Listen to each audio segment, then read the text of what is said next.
Salutare oameni buni și bine v-am regăsit pe canalul nostru de YouTube. Astăzi vom vorbi despre Amazfit GT-S, un gadget, aș putea să-i spun, cu pretenții de smartwatch. Dar, înainte de a începe și a pălăvrăgi despre acest device, aș vrea să vă împărtășesc o idee despre ceea ce înseamnă ceas, smartwatch, gadget și așa mai departe.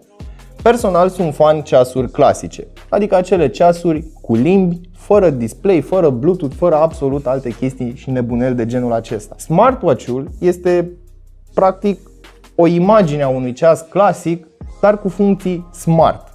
Iar aici, ei bine, sunt foarte multe categorii de smartwatch-uri sau gadgeturi cu pretenții de smartwatch și așa mai departe. După părerea mea, cele mai bune smartwatch-uri pe care poți să dai banii sunt cele de la Samsung și cele de la Apple. Restul, precum Amazfit GTR sau Huawei Watch sau Huawei Watch GT, alte variații pe aceeași temă cu sistem de operare puțin diferit, dar cu funcții limitate.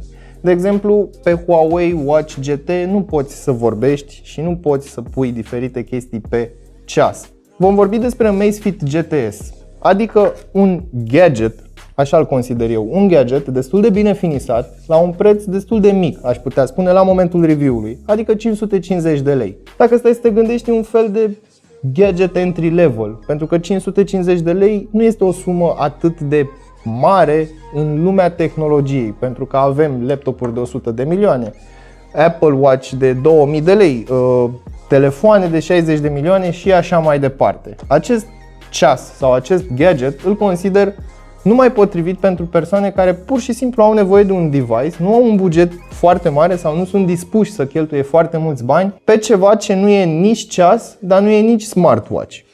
Ei bine, GT-S intră în acțiune, să spunem așa, pentru că nu are niciun aspect. Cumva încearcă să copieze Apple Watch pentru că e pătrat, dar de fapt nu încearcă, dar de fapt este o combinație cu plusuri și cu minusuri și uite așa a ieșit un gadget pe care mi-e foarte ușor să-l recomand majorității. De ce? Pentru că este ieftin, are un aspect plăcut și pe lângă acest lucru are și un finisaj de calitate, adică rama este din aluminiu. Hai să vedem despre ce este vorba și bineînțeles mai târziu vă puteți da cu părerea în secțiunea de comentarii de mai jos. Dar înainte de toate, nu uita să te abonezi și să activezi notificările, iar mai apoi intră pe cel.ro/giveaway pentru a te înscrie în concurs. Ceasul este deja scos din ambalaj pentru că l-am testat, iar acesta nu este neapărat un review și un unboxing clasic. Este mai mult o prezentare din perspectiva mea, deoarece am testat mai mult acest ceas până să mă hotărăsc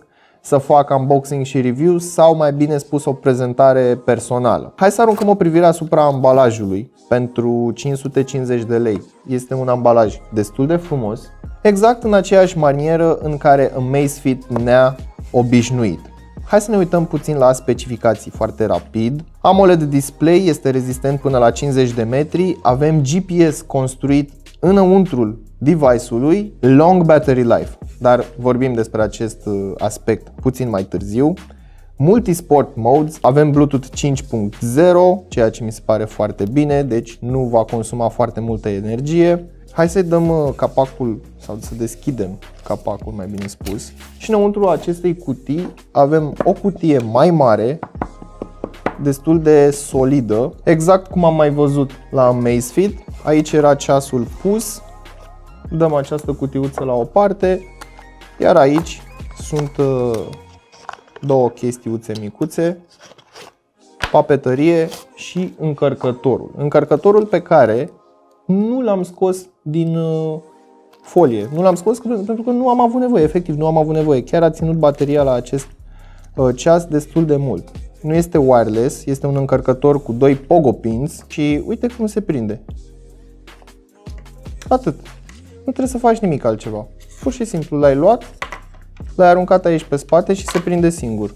În cazul în care îl pui invers, nu vrea. Uite, vezi? Stă în aer. Zici că plutește. Poftim, gata, s-a prins și așa se încarcă. Foarte ușor de folosit, îmi place acest lucru.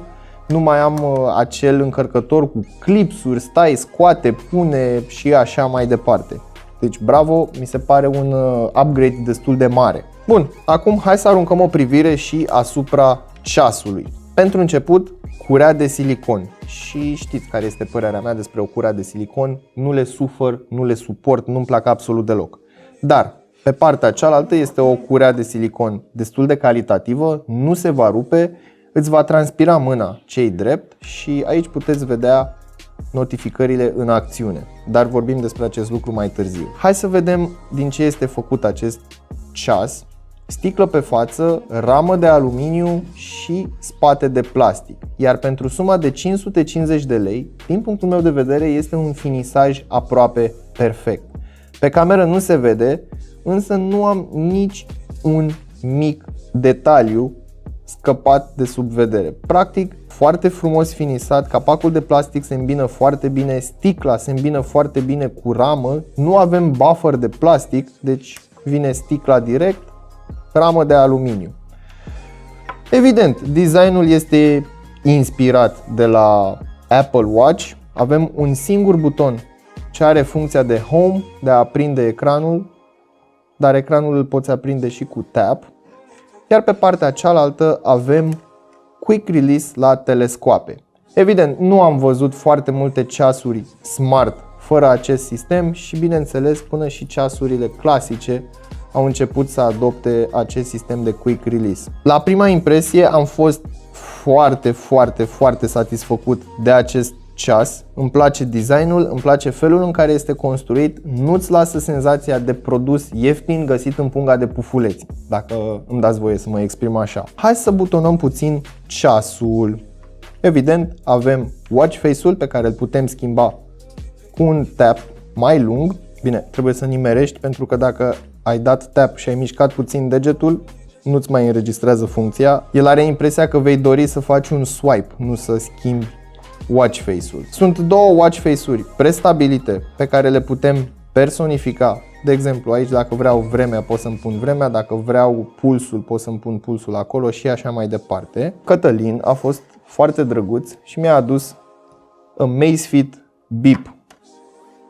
Celălalt gadget, să-i spunem așa, care m-a surprins prin autonomia lui și prin faptul că acest display pur și simplu se vede în orice condiție. Cu cât bate lumina mai mult în el, cu atât se vede mai bine. Cumva GTS este precursorul spiritual, să spunem așa, al lui Amazfit Beep. Chiar dacă sunt două concepte diferite, Amazfit Beep până și el avea GPS integrat. Trebuie să vă spun un lucru, nu aveți așteptări de la el să se miște extraordinar de rapid. Este cât de cât încet, are un oarecare lag în interfață, dar nu este deranjant.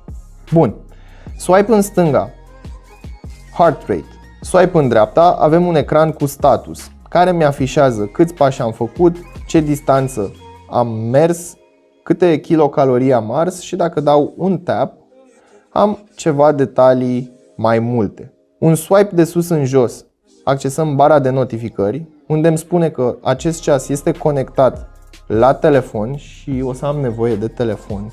O să-l las aici deoparte. Ceasul, data, avem până și o mică lanternă, mult spus lanternă, dar trecem peste. Back se face cu swipe de la stânga la dreapta, avem Do Not Disturb Mode, Lock, pentru momentele în care intri sub apă. În momentul în care intri cu ceasul sub apă, se mai activează diverse funcții pe ecran. Aici este controlul pentru luminozitate și cam atât avem la capitolul status bar, să-l numim așa. Un swipe de jos în sus accesează meniul principal, unde avem detalii despre status, exact celelalte pe care le-am văzut mai devreme, control pentru muzică. Și aici am fost puțin dezamăgit. Controlul pentru muzică merge destul de greoi. Dau tap pentru play.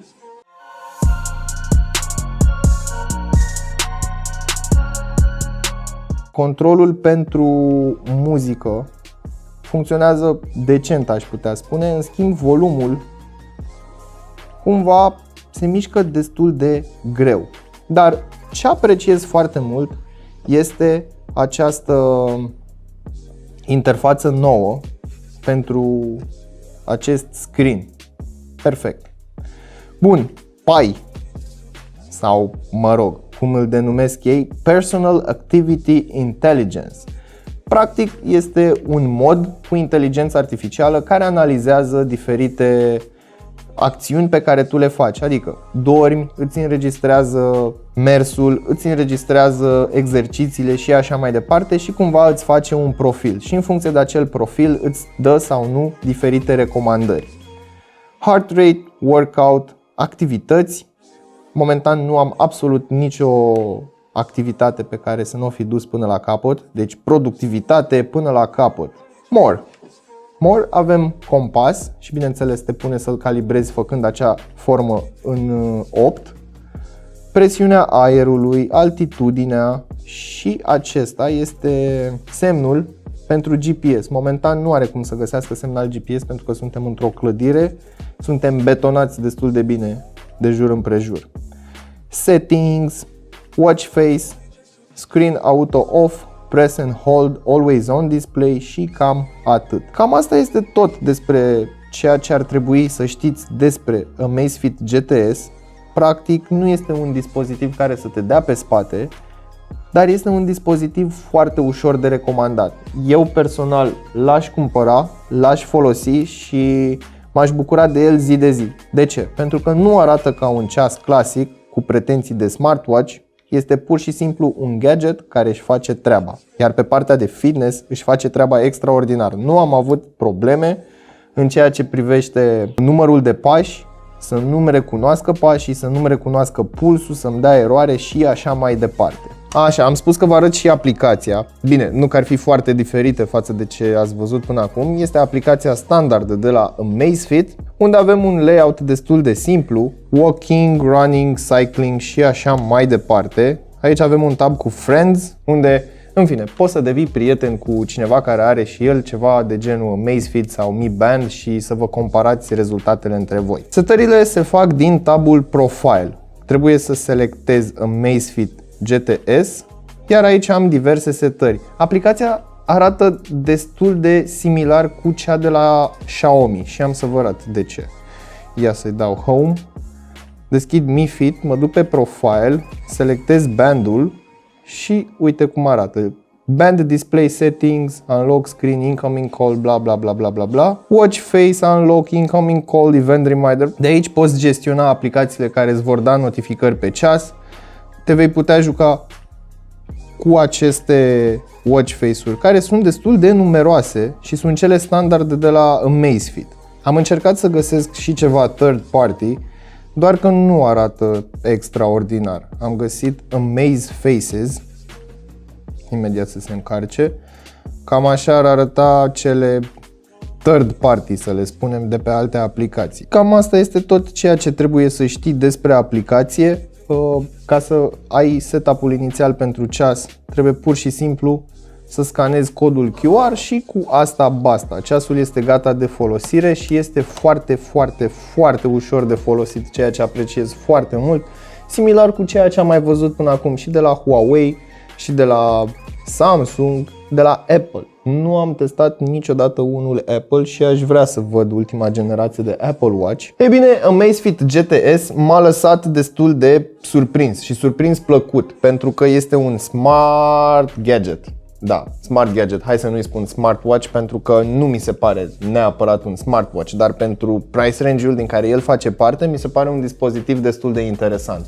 Am o interfață ceva diferită față de ce am văzut până acum, este utilă și ai toate informațiile afișate într-o manieră destul de vizibilă, ceea ce îmi place foarte mult. Ecranul nu este Full HD și așa mai departe, dar este un ecran foarte bun, luminos, ușor de văzut în soare și este crisp, ca să spun așa. Nu vezi pixelii pe elemente decât dacă te uiți foarte aproape. Și apreciez foarte mult acest lucru. Apreciez pentru că nu este genul acela de dispozitiv care are un ecran low res și practic nu-ți face plăcere să te uiți. Și voi știți cât de mult pun accent pe display-ul device-urilor, pentru că practic te uiți la ele toată ziua. Dacă nu te bucuri de ceea ce vezi, de ce ai mai avea dispozitivul? Tocmai ce am primit o notificare destul de rapid, deci a vibrat telefonul, am primit notificarea. Este un delay insesizabil, pentru că evident că există acolo un delay pe hârtie, dar tu nu o să-l simți niciodată. Până data viitoare știi ce ai de făcut, nu uita să verifici descrierea pentru linkuri utile și prețuri actualizate